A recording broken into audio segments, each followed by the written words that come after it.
magaalada caasimadda ah ee Muqdisho ayaa waxaa ka taagan xiisad dagaal oo salka ku haysa maamulka xarunta hay'adda nabad sugidda iyo sirdoonka qaranka ee Soomaaliya kadib markii madaxweyne Maxamed Cabdullaahi Farmaajo iyo ra'iisul wasaare Maxamed Xuseen Rooble ay kala magacaabeen laba agaasime.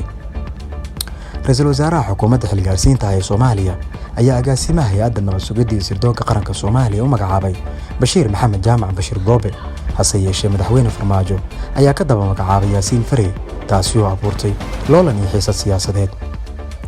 xiisadan ayaa u muuqata inay horseedi karto dagaal dad badan ay ku sheegeen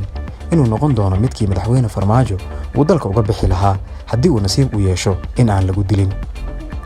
madaxweyne Maxamed Cabdullaahi Farmaajo oo bishii Abriil ku fashilmay isku day uu muddo kororsi ku sameeyay kadib markii awood ciidan looga hor istaagay ayaa xubno ku dhow ay sheegeen in weli uu rumaysan yahay inuu qaab ciidan wax ku muqoonin karo.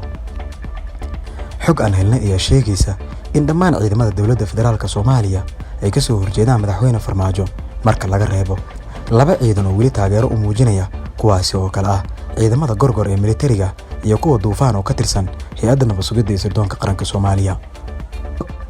ciidamada Gorgor waa kuwa tababar ku soo qaatay waddanka Turkiga, waxaana u badan dhalinyaro markii hore uu madaxweyne Farmaajo musuqmaasuq iyo qaab qabyaaladed ugu diray halkaasi. si kastaba ciidamadan ayaa la sheegayaa inay qayb ka mid ah raacsaneen madaxweyne Farmaajo, waana qaybtii diiday xilligii muddo kororsiga inay u dagaalamaan madaxweynaha muddaxileedkiisu u dhamaaday Maxamed Cabdullaahi Farmaajo. ciidanka labaad ee madaxweyne Farmaajo isku haleynayo waa ciidanka Duufaan oo ah kuwa tiro ahaan aad u yar.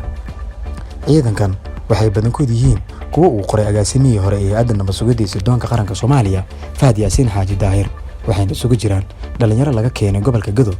iyo xubno hore uga tirsanaa ururkii Al-Shabaab oo markii dambe u soo goostay dhinaca dawladda Soomaaliya. marka la isku geeyay labadan ciidan ayaa ah kuwa tiro ahaan aad u yar marka loo barbar dhigo ciidamada kale ee ka tirsan dawladda Soomaaliya, waxaana aad u yar awoodda ay xitaa hal maalin oo buuxda ay ku dagaalami karaan haddii xiisadan ay faraha ka baxdo oo ay dagaal isku rogto. dhinaca kale dhaqdhaqaaqa ciidan ee ka jira aagga isgoyska Jubba oo ay ku taalo xarunta hay'adda nabad sugidda iyo sirdoonka qaranka ee Soomaaliya ayaa yimid kadib markii ciidamada Duufaan ee nabad sugidda Soomaaliya ay hareeyeen ciidamo kale oo xarunta ku sugan. ciidamada Duufaan ayaa qorshahoodu ahaa in Yaasiin Farey oo madaxweyne Maxamed Cabdullaahi Farmaajo u magacaabay agaasimaha hay'adda nabad sugidda iyo sirdoonka qaranka Soomaaliya inay geeyaan xafiiska ugu sarreeya hay'adda, balse waxaa la sheegay in loo diiday inuu furo xafiiska agaasimaha, laakiin uu tagay xaruntii uu markii hore ku shaqaynayay oo ku taal isla xarunta hay'adda nabad sugidda iyo sirdoonka qaranka Soomaaliya.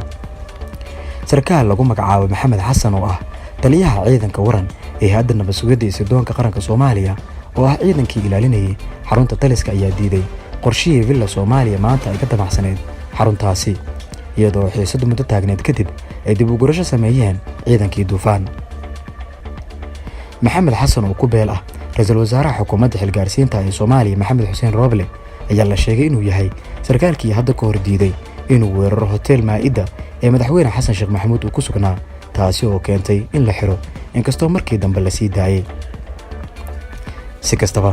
ra'iisul wasaaraha xukuumadda xilgaarsiinta ee Soomaaliya Maxamed Xuseen Rooble ayaa rumaysan in laga adkaan karo madaxweyne Farmaajo iyo kooxdiisa iyadoo aanu dagaal ka dhicin magaalada caasimadda ah ee Muqdisho, taasi oo la sheegay in madaxweyne Farmaajo uu aad u danaynayo maadaama wax sumcada aanay u harin.